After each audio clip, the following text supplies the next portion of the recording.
നമ്മളൊക്കെ ആരാ? വിജയികളാ. 30 ദിവസം നോമ്പ് പിടിച്ചില്ലേ? നമ്മളൊക്കെയാണ്. ബദരീങ്ങളെ കുറിച്ചൊക്കെ പറയും. ബദറിന്റെ രണാങ്കണത്തിൽ 313 സ്വഹാബത്ത് ഊരിപ്പിടിച്ച വാളുമായിട്ട് യുദ്ധകളത്തിലിറങ്ങിയ ചരിത്രമൊക്കെ. നമ്മളാണ് യഥാർത്ഥത്തിൽ യോദ്ധാക്കൾ. നമ്മളൊക്കെ യുദ്ധം ചെയ്തിട്ട് വിജയിച്ചിരിക്കണവർ. അള്ളാഹു വിജയിച്ചവരിൽ പെടുത്തുമാറാകട്ടെ. വിജയിച്ചവരുണ്ട്, തോറ്റുപോയവരുണ്ട്. വിജയിച്ചവരുണ്ട്, തോറ്റു. ഏത് യുദ്ധം? മനുഷ്യന്മാരെ നിങ്ങൾ ചിന്തിച്ചു നോക്കിയേ. 11 മാസക്കാലം പള്ളിയിൽ നിന്ന് ബാങ്ക് വിളിച്ചാൽ നട്ടുച്ചയ്ക്ക് പോലും പോകില്ല. ചിന്തിക്കാം. നട്ടുച്ച സമയത്ത് 12:30 പള്ളിയിൽ നിന്ന് ബാങ്ക് വിളിക്കണം. വീട്ടിൽ ഇരുന്നിട്ട് പോയിട്ടില്ല. നമ്മളല്ലേ തഹജ്ജുദ് നിസ്കരിച്ചത്? ഞാനും നിങ്ങൾ തഹജ്ജുദ് നിസ്കരിച്ചത്. 5 വഖത്ത് പോയിട്ട് തറാവി 20 റക്അത്ത്, പാതിരാത്രി ഇഅ്തികാഫ്, എന്തൊക്കെ ആയിരുന്നില്ലേ? 11 മാസം നമ്മൾ പറയണത് നമ്മുടെ ശരീരം കേൾക്കൂല. പോടാ കേൾക്കൂല, പോണ്ട. പടച്ചവനെങ്കിൽ പട്ടിണി കിട്ടിട്ട് ശരീരത്തിനെ പാഠം പഠിപ്പിച്ചു. 13-13.5 മണിക്കൂർ പട്ടിണി കിടന്നിട്ട് വേണമെങ്കിൽ പഠിക്കടാന്ന് പറഞ്ഞിട്ട് സ്വന്തം ശരീരത്തിനെ പാഠം പഠിപ്പിച്ചു. പടച്ചോനെ, ശൈത്താൻ നമ്മുടെ ജീവിതം കണ്ടിട്ട് കരയുക. എന്താ ഇങ്ങനെ ആയിപ്പോയല്ലോ. നമ്മുടെ ജീവിതം കണ്ടിട്ട് ശൈത്താൻ പോലും കരഞ്ഞുപോയി. നമ്മളാണ് സ്വന്തം ആത്മാവിനോട്, സ്വന്തം നഫ്സിനോട് യുദ്ധം ജയിച്ച് പോരാടി വിജയിച്ച യോദ്ധാക്കളിൽ അല്ലാഹു എന്നെയും നിങ്ങളെ ഉൾപ്പെടുത്തി അനുഗ്രഹിക്കുമാറാകട്ടെ. ചിലര് കൊണ്ട് കളഞ്ഞു. ഇപ്പൊ പള്ളിയിലെങ്ങും ആരും ഇല്ല നിസ്കരിക്കാൻ. എന്താ പള്ളിയിൽ പോയിട്ടുണ്ടോ നോക്കാൻ? പ്രശ്നം ഇല്ലെന്ന ആൾക്കാരൊന്നും ഇല്ല. പെരുന്നാൾ കഴിഞ്ഞതോടുകൂടി കഴിഞ്ഞു. 27-ാം രാവ് കഴിഞ്ഞപ്പോഴേ ഒരു വിഭാഗത്തിന് ലൈലത്തുൽ ഖദറും വാങ്ങിച്ചിട്ട് കഴിഞ്ഞു. 27-ാം രാവിന്റെ അന്ന് തന്നെ ലൈലത്തുൽ ഖദറും വാങ്ങിയിട്ട് ഒരു വിഭാഗം പോയി. പിന്നെ ഇങ്ങനെയൊക്കെ മുട്ടിയൊക്കെ വന്നു കഴിഞ്ഞു. ഇപ്പൊ പള്ളിയിലെങ്ങും ആരും ഇല്ല.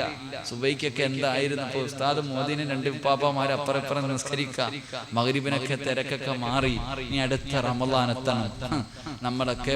നമ്മളൊക്കെ അധികം പേരും അള്ളാനൊന്നുമല്ല പേടി. റമളാൻ മാസത്തിലെ മുസ്ലിമീങ്ങൾ ഇബാദത്തുകൾ കൊണ്ട് അലങ്കരിക്കുക. കുറച്ച് കഴിയുമ്പോൾ കളയുക. അള്ളാഹു നമുക്ക് ഈമാൻ നിലനിർത്തി തരുമാറാകട്ടെ. എന്റെ പ്രിയമുള്ളവരെ, ഞാൻ ഒരു 5 ഗുണം പറയാം. 5 ഗുണങ്ങൾ പറയാം. ഈ 5 ഗുണം നിങ്ങളിൽ ആർക്കെങ്കിലും ഉണ്ടെങ്കിൽ നീ സന്തോഷിച്ചു. നീയാ സന്തോഷിക്കേണ്ടത്. ഈ പറയുന്ന 5 സ്വഭാവം നിനക്കുണ്ടെങ്കിൽ മോനെ നെളിഞ്ഞിരുന്നിട്ട് പറ, നിന്റെ ഹൃദയത്തിനകത്ത അള്ളാഹുവിന്റെ സിംഹാസനം ഇരിക്കുന്നത്. നബിയുനാ റസൂലുള്ളാഹി 2 ദിവസമുണ്ട്. നാളെ ആയിരുന്നു എന്റെ വയല്. പക്ഷെ ഒരേ ദിവസം 2 ഡേറ്റ് കൊടുത്താനുള്ള അവസ്ഥ അറിയാം. എനിക്ക് നാളെ ഇവിടെയും വയലുണ്ട്, വർക്കലയിലും വയലുണ്ട്. 2 ദിവസം ഒരേ സ്ഥലത്ത്. മലക്കല്ലല്ലോ പറന്നു വയല് പറയാൻ. ഇനി പോയില്ല എങ്കിൽ ക്യാൻസൽ ചെയ്ത് തരാൻ 2 ടീമും സമ്മതമല്ല. ഇനി പോയില്ല എങ്കിൽ ഫേസ്ബുക്കിൽ നോക്കിയാൽ മതി. പിന്നെ ഞാൻ 3ാമത് പെണ്ണ് കെട്ടിയെന്ന് കാണാം. മരിച്ചുപോയെന്ന് എന്തൊക്കെ കേൾക്കാം. അപ്പൊ അതുകൊണ്ട് സംഘാടകരോട് ഞാൻ പറഞ്ഞപ്പോൾ അവര് പറഞ്ഞു, ഉസ്താദ് ലാസ്റ്റ് ദിവസം വരുന്ന ഉസ്താദ് ഞങ്ങൾ സംസാരിച്ചു. ഉസ്താദ് നാളെ വരും. ഉസ്താദ് ലാസ്റ്റ് അത്രയും ഒരു കരുണയെങ്കിലും കാണിച്ചു. അപ്പൊ ഇൻഷാ അല്ലാഹ് 2 ദിവസമുണ്ട്, ആദ്യമുണ്ട്, അവസാനമുണ്ട്. നമ്മുടെ ആദ്യം അവസാനം അള്ളാഹു നന്നാക്കി തരുമാറാകട്ടെ. അപ്പൊ ഇൻഷാ അല്ലാഹ് ഇതിന്റെ ബാലൻസ് ഇൻഷാ അല്ലാഹ് ലാസ്റ്റ് ദിവസം ഇൻഷാ അല്ലാഹ് നമുക്ക് പറയണം. അള്ളാഹു ഭാഗ്യം നൽകി അനുഗ്രഹിക്കുമാറാകട്ടെ. വഅദ് തുടങ്ങുകയാ. വഅദ് പറയുമ്പോ നിങ്ങൾ വിചാരിക്കും നിങ്ങൾക്ക് വേണ്ടിയാ ഞാൻ പറയണേന്ന്. ആരും തെറ്റിദ്ധരിച്ചേക്കരുത്. ഒരു മനുഷ്യനും തെറ്റിദ്ധരിക്കുക നിങ്ങൾക്ക് വേണ്ടിയല്ല ഞാൻ വഅദ് പറയുന്നത്. ഞാൻ എന്തുവേണ്ട നമ്മളെ നന്നാക്കാൻ വന്നിട്ട് പോകുന്ന മനുഷ്യൻ എന്തായാലും നിങ്ങൾക്ക് ചിലപ്പോൾ ചിന്തിക്കാം. നമുക്ക് ആരും തെറ്റിദ്ധരിക്കണ്ട. നിങ്ങളെ നന്നാക്കാനല്ല വഅദ് പറയുന്നത്, എനിക്ക് നന്നാകാനാണ് ഞാൻ വഅദ് പറയുന്നത്. അള്ളാഹു നന്നാക്കി തരുമാറാകട്ടെ. എന്നെ മനുഷ്യന്മാരെ ഒന്ന് പറയാമി, എനിക്ക് രക്ഷപ്പെടണ്ടേ? നിങ്ങൾ വിചാരിക്കണം നിങ്ങളെ നന്നാക്കാനാ വഅദ് പറയണ? ചുമ്മാതാ. പല പ്രാവശ്യം പറയുമ്പോൾ ഈ പറയണത് എനിക്കൊന്ന് ചെയ്യണമെന്ന് തോന്നുമല്ലോ. പല പ്രാവശ്യം നിസ്കരിക്കടാ എന്ന് പറയുമ്പോ എടാ നിനക്കൊന്ന് നിസ്കരിക്കണ്ടേ എന്ന് സ്വന്തം മനസ്സാക്ഷി ചോദിക്കുമല്ലോ. അതിനാ മൈക്കിന്റെ മുന്നിൽ വന്നിരിക്കുന്നത്. അപ്പൊ ഇൻഷാ അല്ലാഹ് അള്ളാഹു നന്നാക്കുമാറാകട്ടെ. ഒരു മനുഷ്യൻ വസ്ത്രം കഴുകുമ്പോ ആദ്യം വെളുക്കുന്നത് കഴുകുന്നവന്റെ കൈയാണോ അതോ വസ്ത്രമാണോ? കഴുകിയിട്ടില്ല? നിങ്ങൾ ആരും തുണി കഴുകിയിട്ടില്ല? കയ്യല്ലേ? അപ്പൊ വഅദ് പറയുന്നവന്റെ വെളുക്കേണ്ടത് എന്റെ ഹൃദയവാ. അള്ളാഹു വെളുപ്പിച്ചു തരുമാറാകട്ടെ. എൻ്റെ പ്രിയമുള്ള സഹോദരങ്ങളെ, എൻ്റെ പ്രിയപ്പെട്ട ചെറുപ്പക്കാർ, ഈ കാലഘട്ടം നമ്മളൊക്കെ ജീവിക്കുന്ന കാലഘട്ടം വല്ലാത്ത കാലഘട്ടം. നമ്മൾ ജീവിക്കുന്ന ഈ കാലഘട്ടം അള്ളാഹുവിനെ കുറിച്ചുള്ള ചിന്ത, ഇസ്ലാമിനെ കുറിച്ചുള്ള ബോധം നഷ്ടപ്പെട്ടിരിക്കുന്ന ഒരു കാലഘട്ടമാണ്. ഇന്നത്തെ വളർന്നു വരുന്ന യുവതലമുറ ഇസ്ലാമിനെ കുറിച്ച് പഠിക്കണ്ട, എന്തോ വലുത് വരാൻ പോകുന്ന മക്കളെ എൻ്റെ പ്രിയപ്പെട്ട ചെറുപ്പക്കാരോടൊക്കെ പറയുന്ന എന്തോ ഒരു അദാബ് വരാൻ പോകുന്നു, പെട്ടെന്ന് നന്നായിക്കോ, പെട്ടെന്ന് നന്നായിക്കോ, എന്തോ ഒരു വലിയ അദാബ് വരുന്നുണ്ട്. ആ അദാബ് വരുന്നതിൻ്റെ അടയാളങ്ങളാണ് നമ്മുടെ കണ്ണുമുന്നിലൂടെ കണ്ടുകൊണ്ടിരിക്കണേ. ഈ കാലഘട്ടത്തിലൊക്കെ നടക്കുന്ന അധാർമികതകളൊക്കെ കാണുമ്പോൾ അല്ലാഹുവേ പടച്ചവനെ, നമ്മൾ ജീവിക്കുന്ന പണ്ടൊക്കെ വലിയ പെരുന്നാളിന് പള്ളിക്കകത്ത് ഒരുമിച്ച് കൂടുമ്പോൾ ഉസ്താദ് ദുആ ചെയ്യും, പടച്ചവനെ അഫ്ഗാനിലെ ചെറുപ്പക്കാരെ നീ കാക്കണേ അല്ല, ഫലസ്തീനിലെ മക്കളെ നീ കാക്കണേ അല്ല, ദുആ ചെയ്തിരുന്നൊരു കാലുണ്ട്. പടച്ചവനെ അഫ്ഗാനിലും അങ്ങനെ ഓരോ രാജ്യങ്ങൾ പറയുമായിരുന്നു. ഇപ്പൊ പറഞ്ഞു ഇപ്പൊ നമ്മൾ നമ്മുടെ രാജ്യത്തെ മുസ്ലിങ്ങളെ കാക്കണേ അല്ല എന്ന് ദുആ ചെയ്യേണ്ട ഒരു അവസ്ഥ എത്തിയിരിക്കുക നമ്മളൊക്കെ. പണ്ടൊക്കെ ഓരോ പെരുന്നാളിന് ഉസ്താദ്മാർ ഇങ്ങനെ ദുആ ചെയ്യുമ്പോൾ ഇയാൾ എന്താ അഫ്ഗാനിസ്ഥാൻ പറയണത്, ഫലസ്തീൻ പറയുന്നത് എന്തിനാ, ഇറാഖ് പറയണെന്താ? ഇന്ന് പടച്ചവനെ നമ്മൾ പറയാൻ തുടങ്ങി ഇന്ത്യയിലെ മുസൽമാനെ കാക്കണേ, കേരളത്തിലെ മുസൽമാനെ കാക്കണേ. ആ അവസ്ഥ വരെ എത്തിയിരിക്കുക. അതുകൊണ്ട് മക്കളോട് പറയാ, കണ്ണിന്റെ മുന്നിൽ കണ്ടിട്ടും പഠിക്കാത്തത് ഒരു യഥാർത്ഥ മനുഷ്യന്റെ അടയാളമല്ല, ഒരു വിശ്വാസികളുടെ അടയാളമല്ല. കണ്ണിന്റെ മുന്നിൽ പലതും നടക്കുന്നു. ഒന്ന് കണ്ണ് തുറന്നാ മതി. എന്റെ പ്രിയപ്പെട്ട ചെറുപ്പക്കാരതൊക്കെ അങ്ങല്ലേ ഉസ്താദെ, നാളെ നിന്റെ വീട്ടിലും വരുവടാനിയ, നാളെ നിന്റെ വീട്ടിലും ഇത് കടന്നു വരാം. അതുകൊണ്ട് കണ്ണ് തുറക്ക്, എന്തോ ഒരു അദാബ് വരാൻ പോകുന്നു. അള്ളാഹുവിന്റെ അദാബ് വരുന്നതിന്റെ അടയാളങ്ങളാ. അതുകൊണ്ടൊന്ന് നന്നാകണേ എന്റെ പ്രിയമുള്ള ചെറുപ്പക്കാരാ. അതുകൊണ്ട് അള്ളാഹുവിന്റെ പ്രവാചകൻ സല്ലല്ലാഹു അലൈഹി വസല്ലമ തങ്ങൾ അവിടുന്ന് പറഞ്ഞു കൊടുക്കുന്നു, സ്വഹാബാ, അള്ളാഹുവിന്റെ അർശിരിക്കുന്നത് യഥാർത്ഥ വിശ്വാസിയുടെ ഹൃദയത്തിനകത്താണ്. അള്ളാഹുവിന്റെ പ്രവാചകനോട് ചോദിച്ചു, അടയാളം എന്തേ നബിയേ, അടയാളം എന്തേ നബിയേ? അള്ളാഹുവിന്റെ അർശ് ഹൃദയത്തിനകത്തുള്ള അടിമയുടെ അടയാളം എന്താ? അള്ളാഹുവിന്റെ പ്രവാചകൻ സല്ലല്ലാഹു അലൈഹി വസല്ലമ തങ്ങൾ അവിടുന്ന് പറഞ്ഞു കൊടുത്തത് 5 അടയാളങ്ങളാ. എന്റെ പ്രിയമുള്ള ചെറുപ്പക്കാരാ, ഈ പറയുന്ന 5 അടയാളങ്ങളിൽ ഏതെങ്കിലും ഒരെണ്ണം നിന്റെ ജീവിതത്തിലുണ്ടോ? രക്ഷപ്പെട്ടു പോകും ചെറുപ്പക്കാരാ. റസൂലുള്ളാഹി ഒന്നാമതായി പറയുകയാണ്, അള്ളാഹുവിന്റെ അർശ് ഹൃദയത്തിലകത്ത് ചുമന്നുകൊണ്ട് നടക്കുന്ന ഒരു ചെറുപ്പക്കാരന്റെ ഒന്നാമത്തെ അടയാളം എന്തെന്നറിയുമോ? ഹുസ്നുൽ അന്നി ബില്ലാഹി തആല. അവൻ അല്ലാഹുവിനെ കുറിച്ച് നല്ല ഭാവന വെക്കുന്നവനാ. അവൻ അല്ലാഹുവിനെ കുറിച്ച് നല്ല ഭാവന വെക്കുന്നവനാണ്. അവൻ അറിയാം, ആര് കൈവിട്ടാലും എന്റെ റബ്ബ് എന്നെ കൈവിടൂല. ആരൊക്കെ എന്നെ കൈയിടുന്നാൽ, എത്ര വലിയ പ്രയാസം വന്നാൽ, എത്ര വലിയ രോഗങ്ങൾ വന്നാൽ, എത്ര വലിയ ദുഃഖങ്ങളും ദുരിതങ്ങളും വന്നാൽ, എന്റെ പടച്ച റബ്ബ് എന്നെ കൈയൊഴിയൂല. അല്ലാഹുവിനെ കുറിച്ച് നല്ല പ്രതീക്ഷ വെക്കുമെന്ന് നബി മുഹമ്മദ് മുസ്തഫ. അല്ലാഹുവിന്റെ റസൂല് പറയുകയാണ്, ഹൃദയത്തിനകത്ത് അല്ലാഹുവിന്റെ അർശുള്ള അടിമയുടെ ഒന്നാമത്തെ അടയാളം, അവനറിയാ ആര് കൈവിട്ടാലും എന്നെ റബ്ബെന്നെ കൈവിടൂല. എന്നെ പടച്ചതെന്റെ തമ്പുരാനാണല്ലോ, എന്റെ റബ്ബുണ്ടല്ലോ, എനിക്കെന്റെ റബ്ബുണ്ടല്ലോ. എന്റെ പ്രിയമുള്ള ചെറുപ്പക്കാരാ, ഖുർആൻ പറയുകയാ, അല്ലാഹുവിന്റെ പരിശുദ്ധമായ ഖുർആൻ നമുക്ക് പറഞ്ഞു തരികയാണ്, ഒരു യഥാർത്ഥ അടിമയെ പറഞ്ഞു തരികയാ. മഹാനായ ഖലീലുല്ലാഹി ഇബ്രാഹിം നബി അലൈഹിസ്സലാം, ഇബ്രാഹിം നബിയുടെ ചരിത്രം എടുത്ത് നോക്ക് ചെറുപ്പക്കാരാ. ഏത് പ്രതിസന്ധിയിലും അല്ലാഹുവേ ഇബ്രാഹിം നബി പിടിച്ചു നിൽക്കുമായിരുന്നു. അല്ലാഹുവിന്റെ പ്രവാചകൻ പറയുകയാണ്, നമ്രൂദിന്റെ തീക്കുണ്ടാരത്തിലേക്ക് വലിച്ചെറിയുന്നതിന് വേണ്ടി കയ്യും കാലും കെട്ടിയിട്ട് പടച്ചവനെ കയറ്റി ഉയരമുള്ള സ്ഥലത്ത് നിർത്തിയിരിക്കുകയാണ്. അമ്പും ബില്ലും തയ്യാറാക്കി വെച്ചിരിക്കുകയാ. കാരണം തീയിലടുക്കലേക്ക് പോകാൻ കഴിയുന്നില്ല. ഒരു മനുഷ്യനും തീയിലടുക്കൽ പോകാൻ കഴിയുന്നില്ല. അമ്പും ബില്ലും തയ്യാറാക്കി എഴുതി വിടുന്നതിന് വേണ്ടി ഇബ്രാഹിം നബിയെ ഉയരമുള്ള സ്ഥലത്ത് കയറ്റി നിർത്തിയിരിക്കുമ്പോ മുഖറബുൽ അംലാക്ക് മലക്ക് ജിബ്രീൽ അലൈഹിസ്സലാം ഇറങ്ങി വരികയാ. അല്ലാഹുവിന്റെ പ്രവാചകൻ പറയുന്നു, ഇബ്രാഹിം നബിയുടെ മുന്നിലേക്ക് ജിബ്രീൽ എന്ന മലക്ക് വന്നിട്ട് പറയുന്നു, നബിയേ ഒന്ന് അനുവാദം തരുവോ, ഒരു വാക്ക് പറഞ്ഞാ മതി നബിയേ. ഈ കാണുന്ന തീക്കുണ്ടാരം അണച്ചു കളഞ്ഞിട്ട് ഞാൻ നിങ്ങളെ രക്ഷിക്കാൻ നബിയേ. ഒന്ന് പറയുവോ, ഒന്ന് അനുവാദം തരുവോ. ചിരിക്കുന്ന മുഖത്തോട് ഇബ്രാഹിം നബി പറഞ്ഞു കൊടുത്തു, ജിബ്രീൽ ഭൂമിയിൽ നിന്റെ സഹായം എനിക്ക് വേണ്ട, നിന്റെ സഹായം എനിക്ക് വേണ്ട. എന്നെ പടച്ച റബ്ബിനറിയാ എന്നെ രക്ഷിക്കാ, എന്നെ സൃഷ്ടിച്ച റബ്ബിനറിയാ എന്നെ സഹായിക്കാ, നിന്റെ സഹായം എനിക്ക് വേണ്ടെന്ന് പറഞ്ഞു ഇബ്രാഹിം നബി അലൈഹിസ്സലാം അതാ ജിബ്രീലിനെ പറഞ്ഞയക്കുകയാ. എന്റെ പ്രിയമുള്ളവനെ, നമ്രൂദിന്റെ തീകൊണ്ടാരത്തിലേക്ക് 40 ദിവസം ഉല്ലാസ യാത്രയ്ക്ക് പോയ ഇബ്രാഹിം നബിയുടെ ചരിത്രം അല്ലാഹുവിന്റെ ഖുർആൻ പറയുമ്പോ, എന്റെ പ്രിയമുള്ളവരെ, ആ ഇബ്രാഹിം നബിയുടെ അനുസരന്മാരാണ്. നമുക്കുമായി ഈമാനാണ് വേണ്ടത്. ജീവിതത്തിലെ ദുഃഖങ്ങളും ദുരിതങ്ങളും വേദനകളും പ്രയാസങ്ങളും പ്രതിസന്ധികളും ഒന്നിനു പുറകെ ഒന്നൊന്നായി ജീവിതത്തിലേക്ക് ദുഃഖങ്ങൾ കടന്നു വരുമ്പോ, നീ അല്ലാഹു നിന്നെ ഇഷ്ടമില്ലാത്തത് കൊണ്ടല്ല, അല്ലാഹു നിന്നെ വെറുപ്പായത് കൊണ്ടല്ല, എന്റെ പ്രിയമുള്ളവര്, അല്ലാഹുവിന് നിന്നോട് സ്നേഹം കൂടിയത് കൊണ്ടാണ് അല്ലാഹു നിനക്കിത് തന്നതെന്ന വിശ്വാസം നിനക്കുണ്ടാകണേ എന്ന് നബി മുഹമ്മദ് മുസ്തഫ സല്ലല്ലാഹു അലൈഹി വസല്ലം. അല്ലാഹു ഇതൊക്കെ തന്നത് റബ്ബിനെ കുറിച്ചൊരു നല്ല ഭാവന വെക്ക്. അതാണ് അല്ലാഹുവിന്റെ അർശ് ഹൃദയത്തിലുള്ള അടിമയുടെ ഒന്നാമത്തെ അടയാളമെന്ന് നബിയുനാ റസൂലുള്ളാഹി.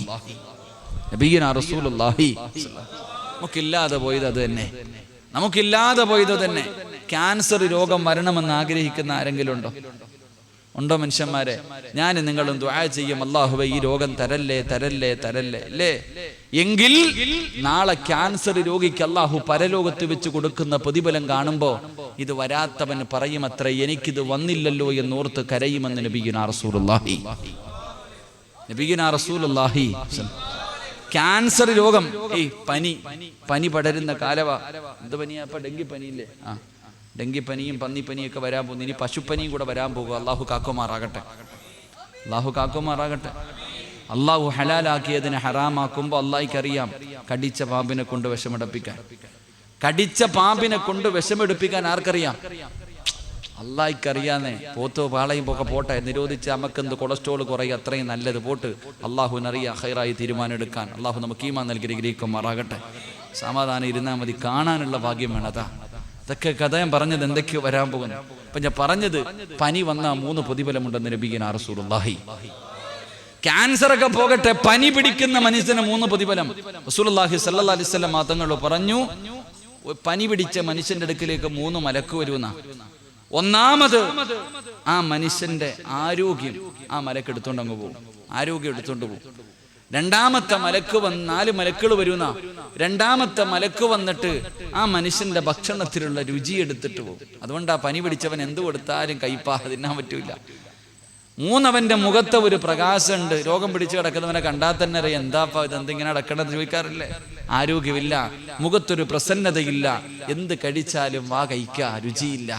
4ാമത്തെ മലക്ക് അവൻ ചെയ്ത പാപങ്ങൾ എടുത്തു. ഇങ്ങനെ 4 മലക്കുകൾ 4 എണ്ണമായിട്ട് പോകും. അവസാനം ഇവന്റെ 3 കാര്യങ്ങൾ പനി മാറുമ്പോൾ തിരിച്ചു കിട്ടും. 1 അവന്റെ ആരോഗ്യം, 2 ഭക്ഷണത്തിലെ രുചി, 3 അവന്റെ മുഖത്തെ പ്രസന്നത, 4ാമത്തെ മലക്ക് മാത്രം ഈ പാപങ്ങൾ കൊണ്ടുപോയ മലക്ക് തിരിച്ചു വരണില്ല. അള്ളാന്റെ മുന്നിൽ കിടക്ക, അള്ളാന്റെ മുന്നിൽ ഇങ്ങനെ കിടക്ക. പടച്ചോൻ പറയും, അവന്റെ ശരീരം ഒരുപാട് വേദനിച്ചല്ലോ, അവൻ ക്ഷമിച്ചല്ലോ, അതിന് പകരം അള്ളാഹു ആ പാപങ്ങൾ പുറത്തു കൊടുക്കുമെന്ന് നബിയുനാ റസൂലുള്ളാഹി. പനി പിടിച്ചാൽ കിട്ടണ പ്രതിഫല പറഞ്ഞത്, ചെയ്ത് കൂട്ടിയത് കുറച്ചങ്ങ് അള്ളാഹു പുറത്തു തരുമെന്ന് നബി മുഹമ്മദ് മുസ്തഫ. എന്റെ പ്രിയമുള്ളവരെ, അതുകൊണ്ട് ജീവിതത്തിൽ പ്രയാസങ്ങളും ദുഃഖങ്ങളൊക്കെ വരുമ്പോ റബ്ബുണ്ട് എന്റെ കൂടെ. എന്നെ പടച്ച അള്ളയല്ലേ ഇരിക്കണം, കോടീശ്വരനല്ലേ. അള്ള കൊള്ളപ്പ എന്തിനാ മനുഷ്യന്മാരെ നെഞ്ചത്തടിക്കണേ? അള്ളാഹു നിന്നെ സഹായിക്കുമെന്നുള്ള ഒരു ഈമാൻ നിനക്കുണ്ടെങ്കിൽ, വിശ്വാസം നിനക്കുണ്ടെങ്കിൽ നീ രക്ഷപ്പെട്ടെന്ന് നബി മുഹമ്മദ് മുസ്തഫ. ൊക്കെ ചിലർക്ക് ഇപ്പൊ അതൊന്നും അല്ലല്ലോ. ജീവിതത്തിൽ നല്ല കച്ചവടമൊക്കെ ഉണ്ടായിരുന്നു, പെട്ടെന്ന് കച്ചവടമൊക്കെ കുത്തുവാള എടുത്ത്. നല്ല കച്ചവടം ഉണ്ടായിരുന്ന കടയെ കച്ചവടമൊന്നും ഇല്ല. അല്ലെങ്കിൽ ജീവിതത്തിൽ എന്തെങ്കിലുമൊക്കെ പ്രയാസങ്ങൾ, വീട്ടിൽ പെട്ടെന്ന് മരണസംഖ്യ കൂടുന്നു, വീട്ടിലുള്ളവരൊക്കെ രോഗമായിട്ട് പോകുന്നു, അടിയും ബഹളം. എപ്പോൾ പറയും, ആരോ കൂടോത്രം ചെയ്ത് വെച്ചിരിക്കുക, മുട്ടയിലെന്തോ കുഴിച്ചിട്ടിരിക്കുക, പോയി അവിടെ പോയി, ഇതാരോ ചെയ്ത് വെച്ചിരിക്കുക, പിന്നെ അതിന്റെ പ്രതിവിധി എന്ത്, അങ്ങോട്ട് ഓടാൻ നടക്കുക. എന്റെ പ്രിയമുള്ളവരെ, ഞാനും നിങ്ങളും ഉമ്മയുടെ വയറ്റിൽ കിടന്നപ്പോഴേ എഴുതി വെച്ചതാ അല്ല ഇതല്ല. ഞാനും നിങ്ങളും നമ്മുടെ ഉമ്മയുടെ ഗർഭാശയത്തിൽ കിടന്ന് 4 മാസമായപ്പോഴേ അള്ളാഹു എല്ലാം എഴുതി വച്ചിരിക്കുകയാണ്. അതനുഭവിക്കാതെ രക്ഷപ്പെടാൻ കഴിയില്ലല്ലോ.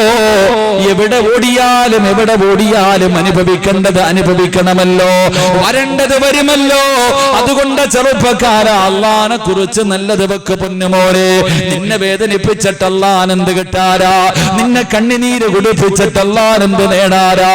അള്ളാന് നിന്നെ വല്ലാത്ത ഇഷ്ടമാ.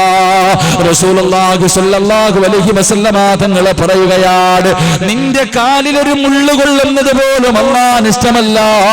അള്ളാന് തന്റെ അടിമകളെ നരകത്തിലേക്ക് വലിച്ചെറിയുമ്പോൾ റസൂലുള്ള പറയുകയാണ്, തന്റെ അടിമ ഒരിക്കലും ഒരു സ്നേഹമുള്ള ഒരു അടിമയും ഒരു നന്മ ചെയ്തവനെ പോലും അള്ളാഹു നരകത്തിനകത്തിടൂല. കാരണം റസൂലുള്ള പറയുകയാ, വഴിയിൽ കിടന്ന ഒരു ഇലയെടുത്ത് മാറ്റിയതിന്റെ പേരിൽ അള്ളാഹു ഒരു മനുഷ്യന് സ്വർഗം കൊടുത്തെന്ന് നബി മുഹമ്മദ് മുസ്തഫ. നമ്മുടെ ഉമ്മയെക്കാൾ അല്ലാഹുവിന് നമ്മുടെ സ്നേഹമോ, നമ്മുടെ മക്കളെക്കാൾ, നമ്മുടെ കൂടപ്പിറപ്പിനെക്കാൾ അല്ലാഹുവിന് നമ്മളെ വല്ലാത്ത സ്നേഹമാണെന്ന് റസൂലുള്ളാഹി തങ്ങളെ നമുക്ക് പറഞ്ഞു തരുമ്പോ ഏതൊരു പ്രയാസത്തിലും ദുആ ചെയ്യുന്നവരെ, വഇദാ സഅലക ഇബാദി അന്നീ ഫഇന്നീ ഖരീബ് ഉജീബു ദഅവത ദാഇ. അള്ളാഹുവാണ് നിന്റെ അടുക്കൽ നിൽക്കുന്നവന്. എത്രയോ നിന്റെ കണ്ണിന്റെ ഞരമ്പിനേക്കാൾ അള്ളാഹു നിന്നോട് അടുത്ത് നിൽപ്പുണ്ട്. റബ്ബിനോട് ദുആ ചെയ്യടാ, നിന്റെ പ്രയാസങ്ങളെ മാറ്റിത്തരുമെന്ന് അള്ളാഹുവിന്റെ പരിശുദ്ധമായ ഖുർആൻ പറയുമ്പോ, എന്റെ പ്രിയമുള്ള സഹോദരങ്ങളോട് സഹോദരിമാരോട്, അള്ളാഹു ഒരിക്കലും നിന്നെ കൈവിടൂല. നിനക്ക് ക്യാൻസർ തന്നത്, നിനക്ക് മക്കളെ തരാത്തത്, നിനക്ക് മാരകരോഗം തന്നത്, കിടന്ന കിടപ്പിൽ കിടന്ന് മലമൂത്ര വിസർജനം നടത്തേണ്ട അവസ്ഥ തന്നത് അള്ളാഹുവിന് വെറുപ്പുള്ളത് കൊണ്ടാണെന്ന് ഒരിക്കൽ പോലും നീ പറയല്ലേ. അള്ളാഹുവിന് സ്നേഹം കൂടിയത് കൊണ്ടാണ്, പടച്ചവന് നിന്നെ വല്ലാത്ത ഇഷ്ടമായത് കൊണ്ടാ. കാരണം അള്ളാഹുവിന്റെ റസൂല് പറയുകയാ, ഈ ലോകത്ത് ഏറ്റവും കൂടുതൽ കണ്ണുനീര് കുടിച്ചതാരാ? ഇന്ന അശദ്ദന്നാസി ബലാഗാ അൽ അംബിയാ. ഈ ലോകത്ത് ഏറ്റവും കൂടുതൽ അള്ളാഹു വേദനിപ്പിച്ചതാരയാ? അത് പ്രവാചകന്മാരായിരുന്നു. ആ പ്രവാചകന്മാരിൽ ഏറ്റവും കൂടുതൽ കണ്ണുനീര് കുടിച്ചത് അഷ്റഫുൽ ഖൽഖ് നബി മുഹമ്മദ് മുസ്തഫ. ലോകത്ത് ഏറ്റവും കൂടുതൽ വേദനിച്ചത്, ഏറ്റവും കൂടുതൽ കണ്ണുനീര് കുടിച്ചത്, ഏറ്റവും കൂടുതൽ ദുഃഖം അനുഭവിച്ചത് അത് മഹാനായ നബി മുഹമ്മദ് മുസ്തഫ. അള്ളാഹുവിന് വെറുപ്പുള്ളത് കൊണ്ടാണെന്ന് പറയാൻ കഴിയുമോ? റസൂലുള്ളാഹിനെ വെറുപ്പുള്ളത് കൊണ്ടാണെന്ന് പറയാൻ കഴിയുമോ? ഇല്ല ചെറുപ്പക്കാരാ, സ്നേഹം കൂടിയത് കൊണ്ടാ. പരിശുദ്ധമായ ഖുർആൻ എടുത്തു നോക്കൂ, എല്ലാ പ്രവാചകന്മാരുടെയും പേര് കാണാ. റസൂലുള്ളാഹി അല്ലാഹുവിന്റെ ഖുർആൻ എടുത്തു നോക്ക്, എല്ലാ പ്രവാചകന്മാരും യും അല്ലാഹു പേരെടുത്ത് വിളിച്ചിട്ടുണ്ട്. യാ ആദം, യാ നൂഹ്, യാ ഇബ്രാഹിം. പടച്ചവനെ എല്ലാ പ്രവാചകന്മാരുടെയും പേരാ വിളിച്ചത്. എങ്കിൽ ഖുർആനിൽ ഒരു സ്ഥലത്ത് പോലെ യാ മുഹമ്മദ്, അല്ലാഹുവിന്റെ റസൂലിന്റെ പേരെടുത്ത് അല്ലാഹു വിളിച്ചിട്ടില്ല. മുസമ്മിലായ നബിയേ, മുദ്ദസ്സിറായ നബിയേ, പടച്ചവനെ നബിയേ, റസൂലേ, ബഹുമാനത്തോടു കൂടിയ റസൂലുള്ളാഹിനെ അല്ലാഹു വിളിച്ചിട്ടുള്ളൂ. അതുകൊണ്ട് എന്റെ പ്രിയമുള്ളവരോട് ദുഃഖവും ദുരിതവും വേദനയും പ്രയാസങ്ങളും പ്രശ്നങ്ങളും ഇല്ലാത്ത ആരുമില്ല. അത് റബ്ബിന് സ്നേഹം കൂടിയത് കൊണ്ടാ. എന്തോ നല്ലത് വരാ പോവുകയാ, എന്തോ നല്ലത് വരാ പോവുകയാ. ഈ സദസ്സിലിരിക്കുന്ന എല്ലാവർക്കും എന്തെങ്കിലും ഒരു പ്രയാസമുണ്ട്. പ്രയാസമില്ലാത്തവര് മനുഷ്യനുമില്ല. നിന്റെ പ്രയാസം മാറണോ, നിന്റെ ദുഃഖം മാറണോ, നിന്റെ മുഖത്ത് സന്തോഷമുണ്ടാകണോ? എന്റെ പ്രിയമുള്ളവരെ, ഒരു ഹദീസ് ഓർത്താമതി. ഇല്ലാ യലമൽ ജസാ മഅ യലമൽ ബലാ. അല്ലാഹു അല്ലാഹുവിന്റെ റസൂല് പറയുകയാ, പ്രയാസങ്ങളും ദുഃഖങ്ങളും ദുരിതമായി കഴിയുന്ന എന്റെ പ്രിയമുള്ളവരോട് ഈ ഒരേ ഒരു ഹദീസ് മതി. ക്യാൻസർ രോഗം പിടിച്ചാൽ ചിരിച്ചുകൊണ്ട് ആരെങ്കിലും അടുത്ത് വന്നിട്ട് ചോദിക്കും എങ്ങനെയുണ്ടെന്ന് ചോദിച്ചാ അവിടെന്ന് പറയുന്നത്, എന്നെക്കാലം വയ്യാത്ത എത്രയോ പേരുണ്ട്, കിടപ്പിൽ കിടന്ന് മലമൂത്ര വിസർജനം നടത്തുന്നവരുണ്ട്, മക്കളെ തിരിച്ചറിയാൻ കഴിയാതെ, അല്ലാഹുവേ കൂടപ്പിറപ്പുകളെ തിരിച്ചറിയാൻ കഴിയാതെ കിടക്കുന്ന എത്രയോ രോഗികളുണ്ട്. കൈമുറിച്ച് മാറ്റിയവരുണ്ടല്ലോ, കാല് മുറിച്ച് മാറ്റിയവരുണ്ടല്ലോ, കണ്ണിന് കാഴ്ചയില്ലാത്തവരുണ്ടല്ലോ, സംസാരിക്കാൻ കഴിയാത്തവരില്ലല്ലോ, ഒരാളുടെ സഹായമില്ലാതെ ബാത്റൂമിൽ പോകാൻ കഴിയാത്തവരുണ്ടല്ലോ. എനിക്കതൊന്നുമില്ലല്ലോ, എനിക്കതൊന്നുമില്ലല്ലോ. അൽഹംദുലില്ലാഹ്. ചിരിക്കുന്ന മുഖത്തോടെ പറയാൻ കഴിയണം. അതുകൊണ്ട് അല്ലാഹുവിന്റെ റസൂല് പറയുകയാ, നിനക്ക് ദുഃഖവും ദുരിതവും തന്നത് നിനക്ക് നല്ലത് വരാൻ പോകുന്നതിന്റെ അടയാളമാണെന്ന് നബി മുഹമ്മദ് മുസ്തഫ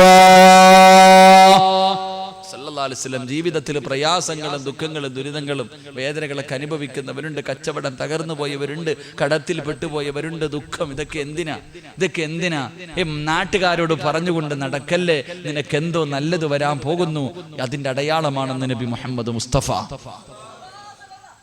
ഒരു കയറ്റം കഴിഞ്ഞാൽ ഒരു ഇറക്കമുണ്ട് മനുഷ്യന്മാരെ, ഇല്ലേ? ബോറടിക്കണ ഇത് പറയുമ്പോൾ ഇത്തിരി ബോറടിക്കും, കുഴപ്പമില്ല, ഇത്തിരി അവസാനം ആകുമ്പോൾ റെഡി ആയിക്കോളും ഇൻഷാ അല്ലാഹ്. ഒരു കയറ്റം കഴിഞ്ഞാൽ ഒരു ഇറക്കമില്ലേ? ഇത് നിങ്ങളുടെ നാട്ടിലില്ലേ? ഉണ്ട്. ഒരു ദുഃഖം കഴിഞ്ഞാൽ ഒരു സന്തോഷമുണ്ടോ? ഒരു ദുഃഖം കഴിഞ്ഞാൽ ഒരു സന്തോഷമുണ്ടോ? ഉണ്ടെന്ന് നബി മുഹമ്മദ് മുസ്തഫ. അപ്പൊ ഇപ്പം കച്ചവടം ഇത്തിരി നഷ്ടത്തില്ല, എത്രയോ നാള് ലാഭമായിരുന്നു അല്ലേ? ഇപ്പൊ ഇത്തിരി നഷ്ടത്തില്ല. ആ നഷ്ടം ഒരു ലാഭം വരാൻ പോകുന്നതിന്റെ അടയാളമാണ്. നാട്ടുകാരോട് പറഞ്ഞതിന്റെ ആ ലാഭത്തിന്റെ വില കളയല്ലേ എന്ന് നബിയുനാ റസൂലുള്ളാഹി. എന്തങ്ങിട്ട് ജീവിതത്തിൽ പ്രയാസം വരുമ്പോ ഉടനെ എന്ത് പറയണം? എല്ലാവരും സന്തോഷം വരുമ്പോ മാത്രമേ അല്ലേ, ദുഃഖങ്ങൾ വരുമ്പോഴല്ല. സന്തോഷം ഉണ്ടായാലും ദുഃഖം ഉണ്ടായാലും അൽഹംദുലില്ലാ. അല്ലാഹു ഭാഗ്യം നൽകി അനുഗ്രഹിക്കുമാറാകട്ടെ. പറഞ്ഞൂടെ ഇൻഷാ അല്ലാഹ്? ഒന്ന് മനസ്സറിഞ്ഞിട്ട് പറഞ്ഞ ഒരു പ്രാവശ്യം അൽഹംദുലില്ലാ. മനസ്സറിഞ്ഞിട്ട് പറയണം. പറ മനുഷ്യന്മാരെ, അൽഹംദുലില്ലാ പറഞ്ഞാൽ കിട്ടുന്ന പ്രതിഫലം. ക്യാൻസർ രോഗ പെട്ടെന്നൊന്ന് തലകീറി വീണു, തലയിറങ്ങി വീണു, ഒക്കെ എടുത്ത് ഇവിടുന്ന് കൊണ്ടുപോയി കൊല്ലത്ത് കൊണ്ടുപോയി. ഡോക്ടർ ഒന്ന് ടെസ്റ്റ് ചെയ്തു, 2-3 പ്രാവശ്യം പറഞ്ഞ് നേരെ RCC പോകാൻ തിരുവനന്തപുരം മെഡിക്കൽ കോളേജിൽ കൊണ്ടുപോയി ടെസ്റ്റ് ചെയ്തു. ഡോക്ടർ ഇങ്ങനെ റിസൾട്ടുമായിട്ട് വരിക. അപ്പൊ അയാൾ ഇടങ്ങിയ ശബ്ദത്തോടെ വാടിയ മുഖത്തോടെ നിന്റെ അടുക്ക വന്നിട്ട് പറയാ, നീയാ ക്യാൻസറിന്റെ തുടക്കവാ, പറയൂ അൽഹംദുലില്ലാ, പറയൂ അൽഹംദുലില്ലാ. അത് പറയണമെങ്കിൽ ഇത്തിരി ഈമാൻ വേണം, അങ്ങനെ പറഞ്ഞാൽ കിട്ടുന്ന പ്രതിഫലം ഒരൊറ്റ അൽഹംദുലില്ലാ. പരീക്ഷയ്ക്ക് റിസൾട്ട് വന്നു, തോറ്റുപോയി, അൽഹംദുലില്ലാ. ഇന്റർവ്യൂവിന് പോയി, ജോലി കിട്ടിയില്ല, അൽഹംദുലില്ലാ. കല്യാണം മുടക്കിയെന്നല്ല, മുടങ്ങി, അൽഹംദുലില്ലാ. നാട്ടുകാർ മുടക്കി എന്ന് പറഞ്ഞിട്ട് ഓനെ ചീത്ത വിളിക്കാനില്ല. അവൻ മുടക്കി, അവനല്ല, അള്ളയാ മുടക്കേ. എടാ നീ അത് അവള് വേണ്ടടാ, നല്ലത് വരാൻ പോകുന്നു, അവള് ഇവിടെ നാളെ ഓടാ ഉള്ളതാ, ഇവളുടെ കൂടെ ജീവിച്ച ജീവിതം നരകവാ, അതുകൊണ്ട് പടച്ചവൻ ഒരുത്തിനെ കൊണ്ട് മുടക്കിച്ചു തന്നെയാ. കുറ്റപ്പെടുത്തണ്ട, പറഞ്ഞു അൽഹംദുലില്ലാ. പറഞ്ഞാൽ കിട്ടുന്ന പ്രതിഫലം ഒരൊറ്റ അൽഹംദുലില്ലയുടെ പ്രതിഫലം ഞാൻ പറയാം. ഒരേ ഒരു അൽഹംദുലില്ലയുടെ പ്രതിഫലം. അല്ലാഹുവിന്റെ പ്രവാചകന്റെ പ്രിയപ്പെട്ട സ്വഹാബി അബൂ തൽഹ റളിയല്ലാഹു തആല അൻഹു ഒരേ ഒരു അൽഹംദുലില്ലയുടെ പ്രതിഫലം പറഞ്ഞു തരാ. മനസ്സു നോവുന്ന സമയത്തൊന്ന് പറഞ്ഞാ മതി. ഒറ്റപ്പെട്ടു പോകുമ്പോ വേദനിക്കാൻ അല്ലാഹുവേ നിന്നെ കൊണ്ട് താങ്ങാൻ കഴിയാത്ത വേദനയുണ്ടാകുമ്പോ ഒരു അൽഹംദുലില്ല പറഞ്ഞാ കിട്ടുന്ന പ്രതിഫലം പറഞ്ഞു തരാ. അല്ലാഹുവേ പടച്ചവനെ അബൂ തൽഹ റളിയല്ലാഹു തആല അൻഹു പടച്ചവനെ വിവാഹം കഴിഞ്ഞു, ഒരുപാട് കൊല്ലം കാത്തിരിക്കുകയാണ്. തനിക്കൊരു പൊന്നുമോനെ കിട്ടി, തന്റെ പ്രിയപ്പെട്ട ഭാര്യ ഉമ്മു സുലൈഖ റളിയല്ലാഹു തആല അൻഹ മകനോട് വല്ലാത്ത സ്നേഹമാ. അബൂ തൽഹയ്ക്ക് തന്റെ പൊന്നുമോനോട് വല്ലാത്ത സ്നേഹമാണ്. എവിടെ പോയാലും കൂടെ കൊണ്ട് നടക്കുകയാ. അവസാനം ഒരു ദിവസം അബൂ തൽഹ റളിയല്ലാഹു തആല അൻഹു ഒരു യാത്രയ്ക്ക് വേണ്ടി ഇറങ്ങുകയാണ്. തന്റെ പ്രിയപ്പെട്ട പൊന്നുമോനെ കെട്ടിപ്പിടിച്ച് ചുടുചുംബനം കൊടുത്തിട്ട് തന്റെ ഭാര്യയുടെ കയ്യിൽ പിടിച്ചു കൊടുത്തിട്ട് പറയുന്ന പെണ്ണ്, എന്റെ പൊന്നുമോനെ പൊന്നുപോലെ നോക്കടേ, ഭാര്യയുടെ കയ്യിലേക്ക് തന്റെ പൊന്നമോന്റെ കൈ പിടിച്ചു കൊടുത്തിട്ട് അബൂ തൽഹ റളിയല്ലാഹു തആല ഇറങ്ങി നടക്കുകയാണ്. പടച്ചവരേ, അവിടുന്ന് യാത്ര പോയി ദിവസങ്ങൾ കഴിയുമ്പോ തന്റെ പൊന്നുമോര് പനി പിടിക്കുകയാ. എന്ത് മരുന്ന് കഴിച്ചിട്ടും പനി മാറുന്നില്ല. ഓരോ ദിവസം കഴിയുമ്പോഴും രോഗം ഇങ്ങനെ കൂടുകയാ. അവസാനം അബൂ തൽഹ റളിയല്ലാഹു തആല ന്റെ പൊന്നുമോര് പടച്ചവരെ അവിടെ നിന്ന് മരണപ്പെടുകയാ. അവിടെ നിന്ന് മരണപ്പെടുകയാ. എന്ത് ചെയ്യണമെന്നറിയില്ല. ഭർത്താവ് നാട്ടിലില്ല. പൊന്നുമോര് മരിച്ചിരിക്കുകയാണ്. ഉമ്മു സുലൈം റളിയല്ലാഹു തആല അൻഹാ പടച്ചവരെ പൊന്നുമോന്റെ മയ്യത്തെടുത്ത് മടിയിൽ വെച്ചിട്ടിരുന്ന് കരയുകയാ. ഒരു ഉമ്മയിരുന്ന് കരയുകയാണ്. അല്ലാഹുവേ, അവസാനം റസൂലുള്ളാഹിയുടെ മുന്നിലേക്ക് കടന്നു ചെന്നിട്ട് ചോദിക്കുന്നു, യാ റസൂലല്ലാഹ്, എന്റെ പൊന്നുമോ മരിച്ചുപോയി നബിയേ. ഭർത്താവ് നാട്ടിലില്ല നബിയേ. ഭർത്താവ് നാട്ടിലില്ല നബിയേ. എന്ത് ചെയ്യണം അല്ലാഹുവിന്റെ റസൂല്? ഉമ്മു സുലൈം റളിയല്ലാഹു തആല അൻഹയോട് അല്ലാഹുവിന്റെ റസൂല് പറഞ്ഞു, ക്ഷമിക്കുന്നു സുലൈം. പറഞ്ഞു,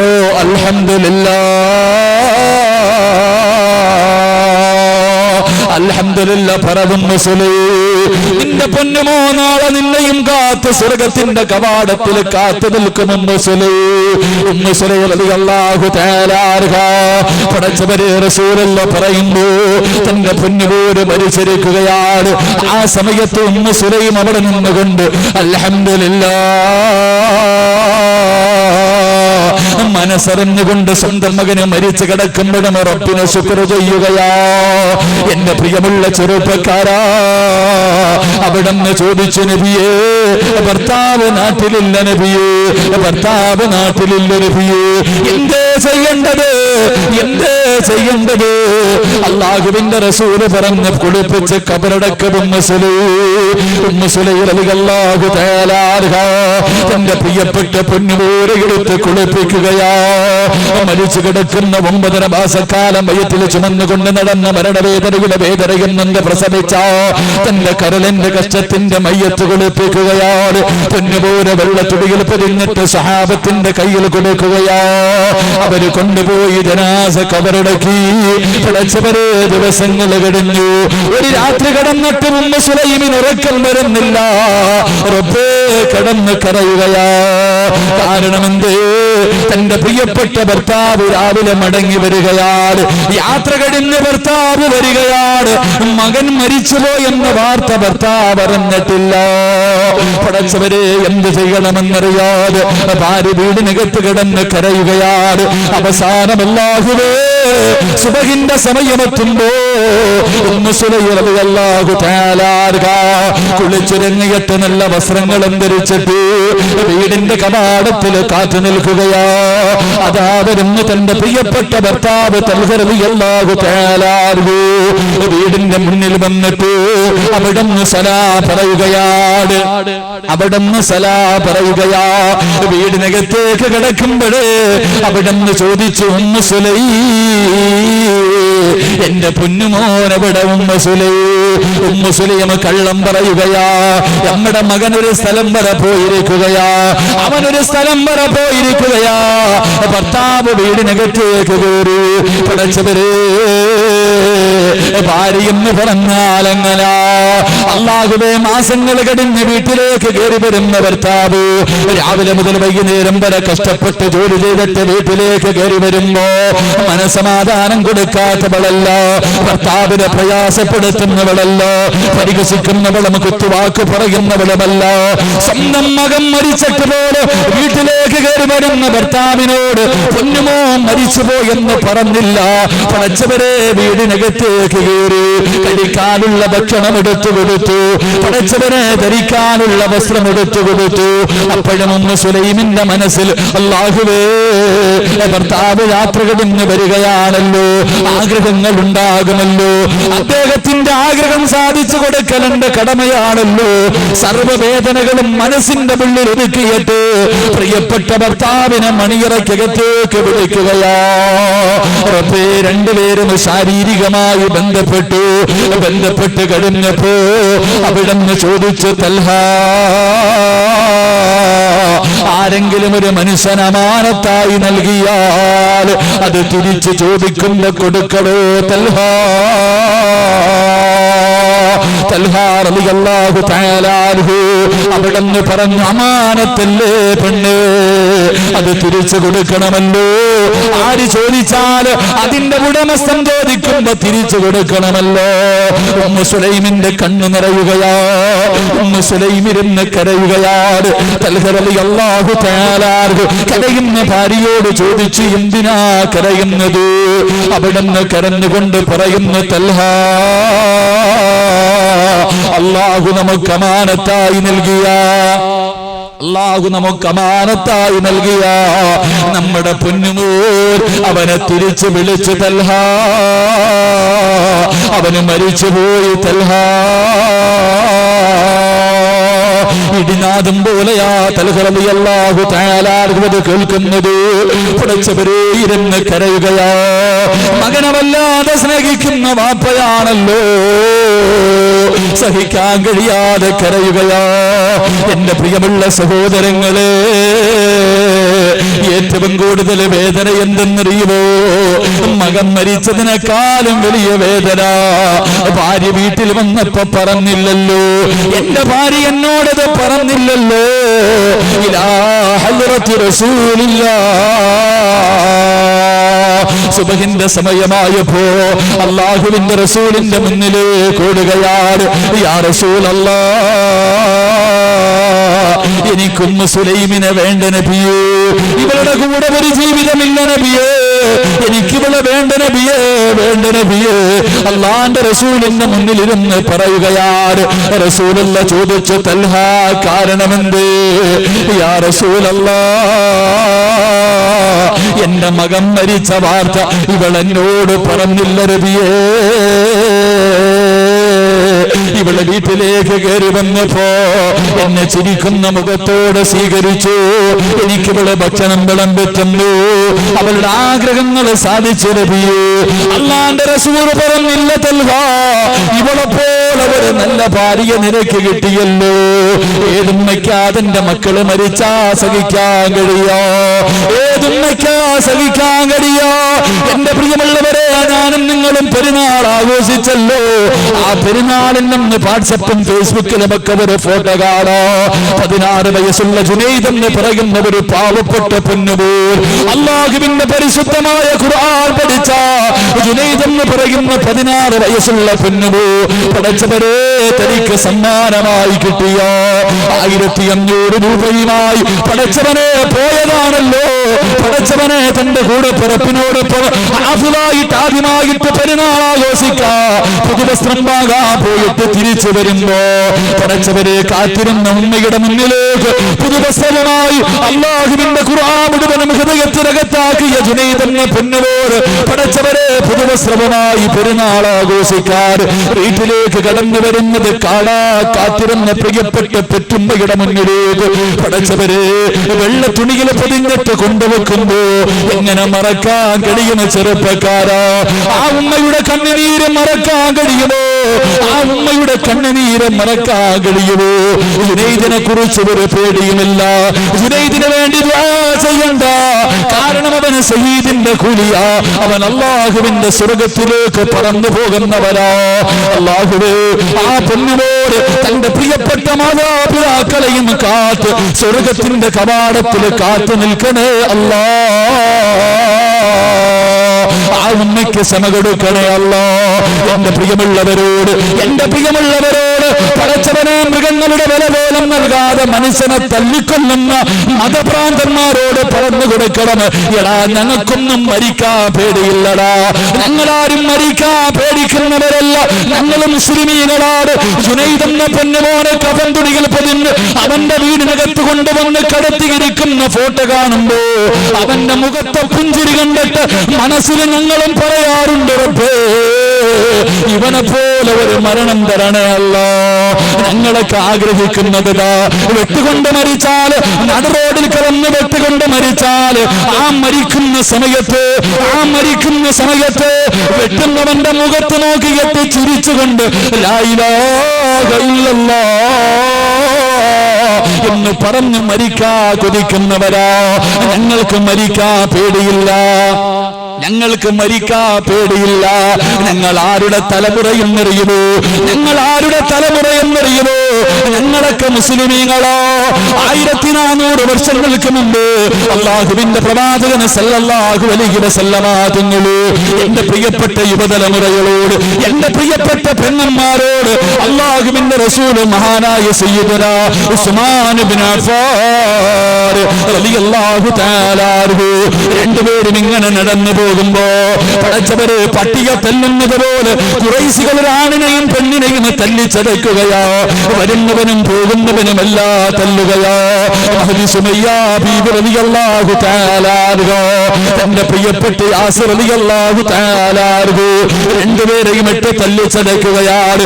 അവസാനം അല്ലാഹുവിന്റെ റസൂൽ നോക്കുമ്പോ പടച്ചവരെ കത്തിക്കൊണ്ടിരിക്കുന്ന തീക്കകത്തേക്ക് തലകീടായി കുത്തിയിറക്കുകയാ. തലകീടായി തീക്കകത്തേക്ക് കെട്ടിയിട്ടിരിക്കുകയാണ്. ശരീരം മുഴുവനും കത്തിക്കരിയുകയാണ്. തന്റെ പ്രിയപ്പെട്ട ഭർത്താവ് തീക്കകത്ത് കിടന്ന് കരിയുന്നത് കണ്ടപ്പോ ഓടി വന്നിട്ടുറപ്പ് സുമയ്യാ ബീബി റളിയല്ലാഹു തആല അൻഹാ തന്റെ ഭർത്താവിനെ വെളിയിലേക്ക് തെള്ളിയിടുകയാ. ശരീരം മുഴുവനും കത്തിക്കരിഞ്ഞു കിടക്കുകയാണ്. മരണത്തോട് മെല്ലടിച്ചു കൊണ്ടിരിക്കുമ്പോ അല്ലാഹുവിന്റെ റസൂൽ അടുത്തേക്ക് കടന്നു വരികയാ. ശരീരത്തിലും തൊടാൻ പോലും കഴിയുന്നില്ല. ആ സമയത്ത് അല്ലാഹുവിന്റെ റസൂലിനോട് അവിടുന്ന് യാസിർ ചോദിച്ചു, യാ റസൂലല്ലാഹ്, ജീവിതത്തിന്റെ അവസാനം വരെ ഇങ്ങനെയാണോ നബിയേ? അവിടുന്ന് പറഞ്ഞു, ഇല്ല യാസിറേ, നീയും നിന്റെ കുടുംബവും സ്വർഗത്തിലാ. പറഞ്ഞു തീരേണ്ട താമസമുണ്ടല്ലോ. ശരീരത്തിലെ വസ്ത്രങ്ങൾ മുഴുവനും അഴിച്ചു മാറ്റിയിട്ട് ചുട്ടുകിടക്കുന്ന മലരാരുണ്യത്തിലെ മലർത്തിക്കിടത്തിയിട്ട് ശത്രുക്കളെ തല്ലുമ്പോ സുമയ്യാ ബീബി വിളിച്ചു പറയുന്നു, അൽഹംദുലില്ലാഹ്, തോറ്റുകൊടുക്കല്ലേ, ഇവന്മാരുടെ മുന്നിൽ തോറ്റുകൊടുക്കല്ലേ. നമ്മളൊക്കെ മുസ്ലിമീങ്ങളോ, അല്ലാഹുവിന്റെ റസൂൽ സ്വർഗത്തിലാണെന്ന് പറഞ്ഞിരിക്കുകയാ. തകരല്ലേ ഭർത്താവിനോട് പറഞ്ഞു കൊടുക്കുകയാ. അല്ലാഹുവേ, സുമയ്യാ ബീവി തന്റെ ഭർത്താവിന് ധൈര്യം കൊടുക്കുമ്പോ അബൂജഹലിന് സഹിച്ചില്ല. ഒരു കമ്പിയെടുത്തിട്ട് സുമയ്യാ ബീവിയുടെ നട്ടെല്ലിന്റെ ഭാഗത്തുകൂടെ കുത്തിയിറക്കുകയാ. റബ്ബേ, വയറ്റിന്റെ അടിവയറിലൂടെ കമ്പി തുളച്ചിറങ്ങിയിട്ട് ശരീരത്തിലൂടെ രക്തമിങ്ങനെ ഒലിക്കുകയാണ്. സുമയ്യാ ബീവി മരുഭൂമിയിലേക്ക് താഴുകയാ. ആ കിടപ്പിൽ കടന്നുകൊണ്ട് ഭർത്താവിനോട് പറയുകയാ, നമ്മളൊക്കെ മുസ്ലിമീങ്ങളാ. അല്ലാഹു അഹദ്, പടച്ചവനാണ് വലിയവന്, ഇവന്മാരുടെ മുന്നിൽ തോറ്റുകൊടുക്കല്ലേ. അബൂജഹൽ കാലെടുത്തിട്ട് സുമയ്യാ ബീവിയുടെ തലയിൽ ചവിട്ടുകയാണ്. മണ്ണിനകത്തേക്ക് ചവിട്ടി താഴ്ത്തുകയാണ്. അപ്പോഴും അവിടെ കിടന്ന് പറഞ്ഞു, അല്ലാഹുവാണ് വലിയവര്. അബൂജഹലിനെ സഹിച്ചില്ല. സുമയ്യാ ബീവിയെ പിടിച്ച് മലർത്തി കിടത്തിയിട്ട് ആ കമ്പി വലിച്ചൂരിയിട്ട് തന്റെ ഗുഹ്യഭാഗത്തേക്ക് കുത്തിയിറക്കുകയാ.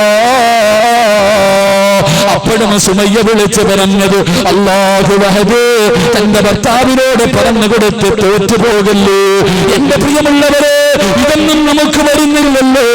അല്ലാഹുവേ, അതുകൊണ്ട് എന്റെ പ്രിയമുള്ളവരോട്, എന്റെ പ്രിയമുള്ള സഹോദരങ്ങളെ, നമ്മളൊക്കെ മുസ്ലിമീങ്ങളാ, മറന്നു പോകല്ലേ. ജുനൈദ് എന്ന ചെറുപ്പക്കാര സ്വർഗത്തിലാ. അവൻ അല്ലാഹുവിന്റെ ഖുർആൻ ഹൃദയത്തിനകത്ത് ചുമന്നുകൊണ്ട് നടക്കുന്നവരാ. അവര് പടച്ചവന്റെ സ്വർഗത്തിലേക്ക് പച്ചപ്പറവയ പോലെ സുഹദാക്കളുടെ കൂടെ ഹംസ റളിയല്ലാഹു തആല അൻഹുവിനെ പോലെ ബദറിലും ഉഹദിലും ഹംദക്കിലും ഖൈബറിലും തബൂക്കിലും പടച്ചവന്റെ ദീനിനു വേണ്ടി പോരാടിയവര് പറന്നു പോകുന്നത് പോലെ നാളെ പടച്ചവന്റെ സ്വർഗത്തില് അവൻ അനാഥമാക്കിയിട്ട് പോയാ. അവന്റെ ഉമ്മയെയും വാപ്പയെയും കാട്ടട്ടെ, അവൻ നാളെ സ്വർഗത്തിന്റെ കവാടത്തിന്റെ മുന്നിൽ നിൽക്കുമെന്ന് അള്ളാഹുവിന്റെ പ്രവാചകനെ പറഞ്ഞു തരുന്നു. എന്റെ പ്രിയമുള്ളവരെ, മറ്റുള്ളവരുടെ ദുഃഖത്തിൽ നമ്മളും അണിചേരണം. മറ്റുള്ളവരുടെ ദുഃഖത്തിലും നമ്മൾ അണിചേരണം. ആ ഉമ്മയുടെ കണ്ണീരാട് പെരുന്നാളിന്റെ ദിവസം നമുക്ക് ഓർമ്മ വന്നത്. അതുകൊണ്ട് അല്ലാഹുവിന്റെ റസൂൽ പറയുകയാ, തൽഹാ, ഏത് പെണ്ണിനാ സഹിക്കാൻ കഴിയോ? സ്വന്തം മക്കളെ മരിച്ചാൽ ഏതുമ്മയ്ക്കാ സഹിക്കാൻ കഴിയോ? അതുകൊണ്ട് അബൂ തൽഹാ, ഇല്ലാ യലമൽ ജസാ മാ യലമൽ ഫലാ. ഒരു ദുഃഖത്തിന്റെ പിറകെ ഒരു സന്തോഷമുണ്ട്. ഇന്നലെ നിങ്ങൾ ശാരീരികമായി ബന്ധപ്പെട്ടല്ലോ. നിനക്കൊരു പൊന്നുമോൻ ജനിക്കും അബൂ തൽഹാ, നിനക്കൊരു പൊന്നുമോൻ ജനിക്കും അബൂ തൽഹാ. അവൻ അല്ലാഹു ഒരുപാട് ബർക്കത്ത് ചെയ്യും അബൂ തൽഹാ. ഭാര്യയെയും ഭർത്താവിനെയും പറഞ്ഞു വിടുകയോ? എന്റെ പ്രിയമുള്ളവരെ, ഒരു അൽഹംദുലില്ലാഹയുടെ പ്രതിഫലമാണ്. കണ്ണ് നിറഞ്ഞപ്പോ പറഞ്ഞവർ അൽഹംദുലില്ലാഹയുടെ പ്രതിഫലമോ.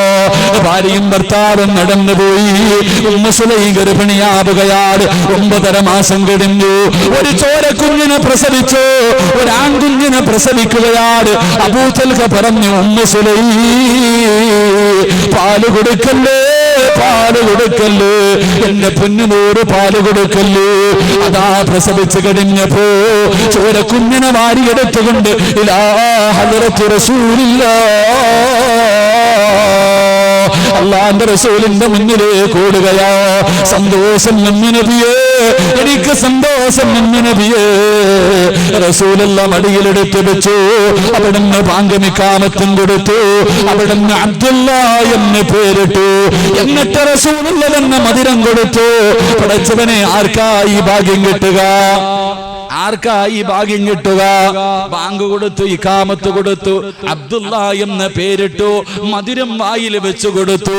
എന്റെ പ്രിയമുള്ളവരെ, ഈ പൊന്നുമോന് ഖുർആൻ മുഴുവനും കാണാതെ പഠിച്ചു. അൽഹംദുലില്ലാഹയുടെ പ്രതിഫലം.